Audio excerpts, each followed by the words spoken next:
Hi everybody, this is Lara at pureelliottwave.com. I'm going to be updating Stellar XLM with you today. I last analysed this and published it on my channel in January this year, so a few months of data to have a look at. This is the next one on my list. At the weekly chart level, which I am viewing on a semi-log scale, I've got the start of my data here, November, beginning November 2017. I'm seeing a cycle 1 up, cycle 2 down, primary 1 up, primary 2 down. This wave count remains valid. Primary 2's moved a little bit lower. So let's have a look at the structure there, and could it be complete or does it need a new low, because everything's moving lower pretty quickly. Sorry, I'm going to have to turn the fan on. It's just too hot here again in Mexico today. So we're just going to have to deal with the sound of that, or I won't be able to focus. I need to look at this on the daily chart, so I'm just going to go and do that. So that was wrong, and it's continued lower. Where's the low? I think it's here. No, and I think I had this as, yeah, I want to use this one, the double zigzag. It's not a single zigzag, that's not going to work.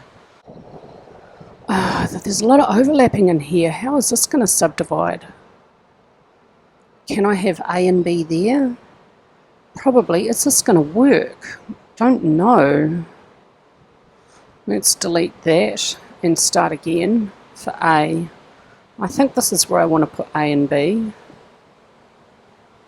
And that looks horrible. That third wave will not work. No, I don't think this is going to work.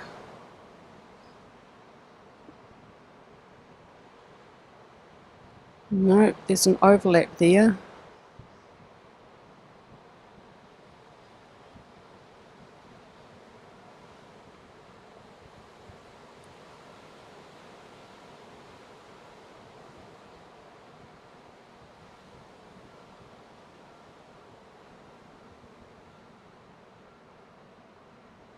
Is this going to work now?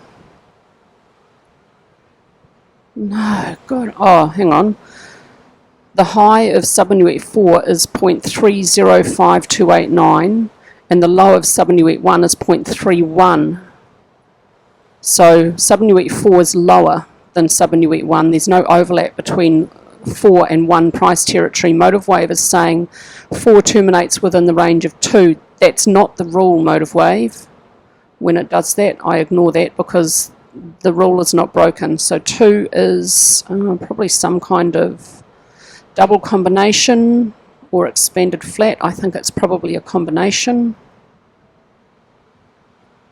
W, X, Y. Oh, look. At this point, it's academic. Is 4 over here or here? I think 4 might be a triangle. No. A combination. If it's over here, then 5, what is that? Oh, goodness. Okay, I don't think 4 is going to be a triangle, and this is Y. And the trend line's going to... Oh, well, actually, no. Okay, no. The trend lines are diverging. D is below B. Too much so. The BD trend line has a slope. The AC trend line is a slight downward slope, but no, it's neither a contracting nor expanding triangle, so... If it's over here, is 5 an ending diagonal? No, it doesn't meet the wavelengths for an ending diagonal. 3 is longer than 1, 5 is longer than 3, but 4 is not longer than 2. So I'm going to leave subunit 4 over here and some kind of combination, and I don't want to spend too much time on that. But if we have A and B here, how is C going to subdivide? Oh, actually possibly quite well. And 4 over here is possibly a double combination with, or a double zigzag. Oh no, double combination, yeah. W is a flat and Y zigzag. Nice, actually that's quite a good one. Okay, so I think 2 could be over. At least there's a complete Elliott wave structure there. So is it within a normal depth? A little bit below. What's the percentage correction of 2 to 1? It's a 91% correction of 1. So yeah, just a little bit deeper. Well, it's still within, you know, a pretty normal range for these markets. They tend to have very, very deep corrections. And I am not concerned whatsoever about what's happening today. I'm going to see that as an opportunity. Let's get some labels in for what could be happening today. Could this be a leading diagonal? There's a lot of overlapping. Does it meet the rules regarding wavelengths? 2 is longer than 1, 4 is longer than 3, sorry, 5 is longer than 3, but 4 is shorter than 2. No, it does not meet the wavelength rules regarding wavelengths. Could 2 be an expanded flat that's incomplete? Yes, it could. This sees XLM in a third wave down today at a low degree. So we'll have 3, 4 and 5. Let's bring an invalidation point in here.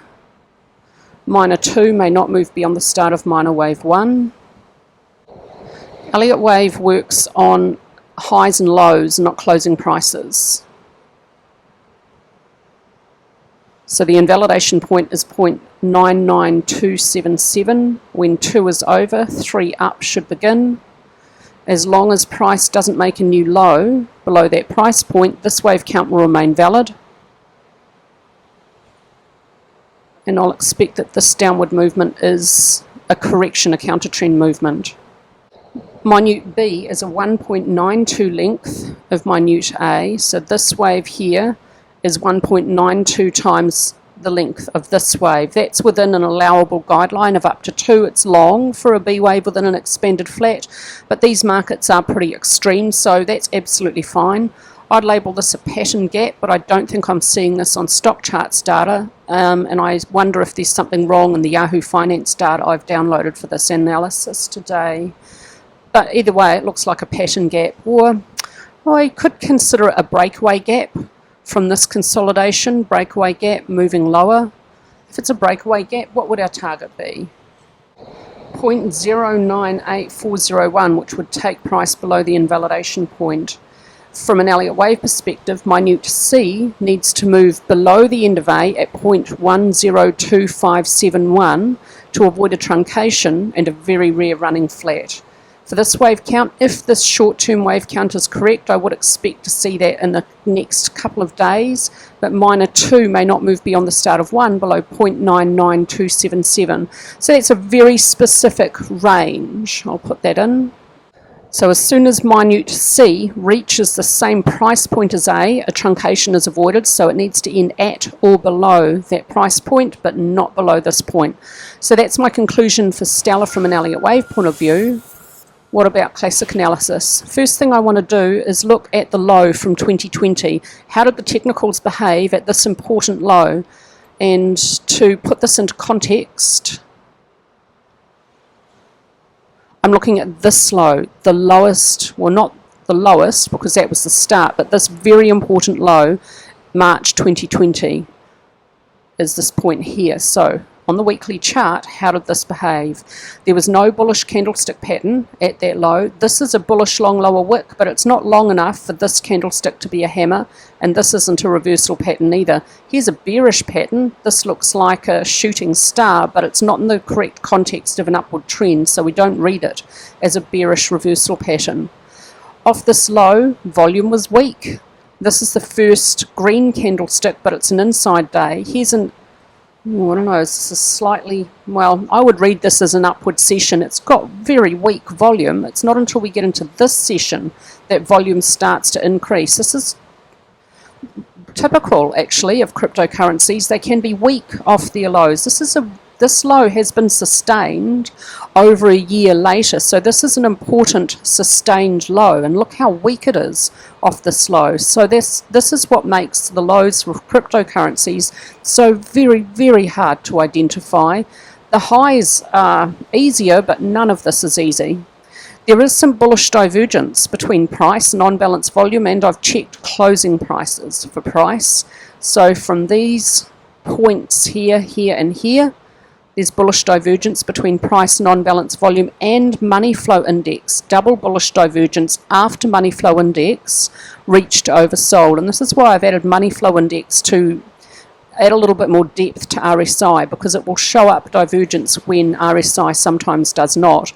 No divergence with RSI, and RSI didn't reach oversold at that low. But here money flow index has ever so slightly. At this low for this downward trend, there was a lot of interruptions with regular bounces, and so ADX at the weekly chart level didn't really catch up with that trend. Here it's indicating an upward trend for this movement at the weekly chart level, declining. Again, here it's indicating a downward trend. The trend changes and it's indicating an upward trend, so it's all over the place. The takeaway from ADX is it didn't indicate that this downward trend reached extreme. And over RSI, money flow index, and ATR declined throughout the bear market, so there was some weakness in that downward movement. Let's compare and contrast this low at the weekly chart level with the current or last low down here. This is a bullish candlestick pattern. I would read these three as a morning doji star, and here's a bullish long lower wick. But now here we have a bearish upper wick. This is an evening star, or this is a shooting star, sorry. So in the context of a short little upward bounce, this is a bearish candlestick pattern, so unsurprising we're getting some downward movement. Can't say anything about volume for this week because the week is incomplete. There's still Saturday and Sunday sessions to go, or data to go. At the weekly chart level, on-balance volume has given us a bullish signal, but it's a very weak signal. This trend line has quite a slope. It's got about 4 tests though, and it's long held, so it is a bullish signal coming up off this low. Volume is supporting these 2 weeks upward movement, and upward weeks have stronger volume than the previous downward weeks, so there's some support from volume off the low. Bullish candlestick pattern, support from volume, bullish signal from on-balance volume. ADX at this point is declining slightly, indicating no clear trend. The previous downward trend did not reach extreme. RSI is in neutral territory. It did not reach oversold. Money flow also in neutral territory did reach fairly reasonably oversold, and the last time it did that was the 2020 low, and it wasn't as deep as this, so I'm going to read that as actually quite bullish. Stochastics in neutral territory, and ATR again declines as price moves lower in this bear market. I would say that this chart supports the view that there could be a sustainable low in place. In order to have really decent confidence in that, I'd want to see a new swing high above this prior point, and possibly even above this prior swing high, in order to really have some reasonable confidence that a low is in place, because then the series of lower lows and lower highs would be broken. That's your basic definition of a downward trend: lower lows and lower highs. Trends don't move in straight lines. They have bounces and corrections and pullbacks along the way. Is this a bounce within an ongoing downward trend, or is it the start of a new upward trend? We won't really know until that series of lower lows and lower highs has been broken. This chart offers some support to the Elliott wave count. What about the daily chart level? We're going to focus in on this low now. First thing to note is there's decent double bullish divergence between price, and I've checked closing prices, but I'm drawing my lines along the lows because it's more visually intuitive. But there is double bullish divergence between price and both RSI and money flow index at the daily chart level to this low, and here's a strong bullish engulfing candlestick pattern. I should have noted that on the chart. Up off this low, it does have support from volume. That's actually quite bullish. There is more push from volume for upward sessions in this upward movement, or within this consolidation off this low. Resistance at 0.13, support at 0.10. Price reached support moved up to resistance at 0.13, now moving back down to support at 0.10. ADX declining, telling us there's no clear trend. It did tell us at the daily chart level that in here there was an upward trend, but now it's declining. I would look out for pretty strong support to probably continue at 0.10. Volume suggests it will probably hold. For the short term, we're seeing a bearish signal from on-balance volume, so it's bullish at the weekly chart level, bearish for the short term at the daily chart level. Let's look for more downward movement down to support at 0.10. Stochastics already entering oversold, so this downward movement for the very short term within the consolidation reaching, nearing or nearly at extremes, so I'd expect a little bit more downward movement, but maybe not too much. I think support at 0.10 may very well hold. ATR now flat as prices moving sideways within this consolidation. These charts offer a little bit of support to that main Elliott wave count. Don't panic about what's happening today. People, this is absolutely normal behavior for cryptocurrencies. They do tend to have strong and very, very deep corrections. The lows are very hard to identify, a lot harder than the highs, but look at the bigger picture. It's still got this huge upward movement, a really, really deep, over 90% correction back down here to July 2022. That low remains intact so far, and if it's breached, that's fine for the bigger picture. This is your lowest invalidation point, 0.028492. Primary 2 absolutely could move a little bit lower. My Elliott wave count may need to be adjusted. It could have one final new low and exhibit further bullish divergence between price and RSI and price and money flow index before it finds its long-term sustainable low. If this low is not sustained and we see another low, I wouldn't expect it to be a continuation of a huge bear market. I would expect one more low to be it. That would be the final low that I would expect for Stellar before the start of a new bullish run. And this, the bigger picture for this Elliott wave count, keep your eyes on the bigger picture. Don't worry about short-term movements. The bigger picture is still bullish, a third wave at primary degree within a third wave at cycle degree. I think there are far too many people out there who, I'm sorry, I'm just going to have a little rant now. I've been doing this analysis for over 13 years on a daily basis. I'm a chartered market technician, so I have a professional qualification to do this. I see far too many people getting very excited about short-term price movements, and I strongly suspect a lot of these people, quite new to markets and very new to day trading, are day trading cryptocurrencies. These are the most volatile markets I've ever seen a chart of. If you're learning to day trade in an extremely volatile market, you will lose all of your initial investment, probably more than once. You need to find a mentor. You need to trade less volatile markets. Do not start on highly volatile markets like these. Find a mentor and pay really strong attention to boring old risk management. It's absolutely essential, otherwise you're going to lose a lot of money. My approach to these markets, I hate day trading. It doesn't suit my personality. It doesn't suit my lifestyle. I find it too stressful. My approach is a longer term investment strategy. I like one of Warren Buffett's famous quotes: only invest in a market that you are prepared to hold for at least 5 years. I have my picture on my eyes on the bigger picture, and this is why. Let's have a look at the bigger picture for Bitcoin. If you'd bought down here in 2010 would have been the earliest opportunity you could have identified that this is a market which forms exponential growth and then follows it with a huge crash and then goes on to form another exponential growth cycle. That's a financial bubble. If you'd identified that back in 2010, you could have bought down here, you could have sold up here. I identified this high 6 days after it formed. You could have bought under $100, and on the day I identified the high, price closed at $14,326. You could have turned your $100, if you bought and held and sold up here, into over $7.5 million. You could have possibly held on even longer. I identified that Bitcoin was going to form another huge bullish run back here in 2019, and I'm not concerned whatsoever with this bear market. I am aware that that is what this market does. It has deep deep bear markets, and then it goes on to form new all-time highs. It will probably do that again, not certainly, probably. And so having your eye on the bigger picture for a market like this, I think, is a much better approach than trying to day trade a highly volatile market like Bitcoin or any of these cryptocurrencies. And here ends my rant. Thank you for coming to my little TED Talk. And thank you so much for your support. And I hope everyone's looking forward to a fantastic weekend.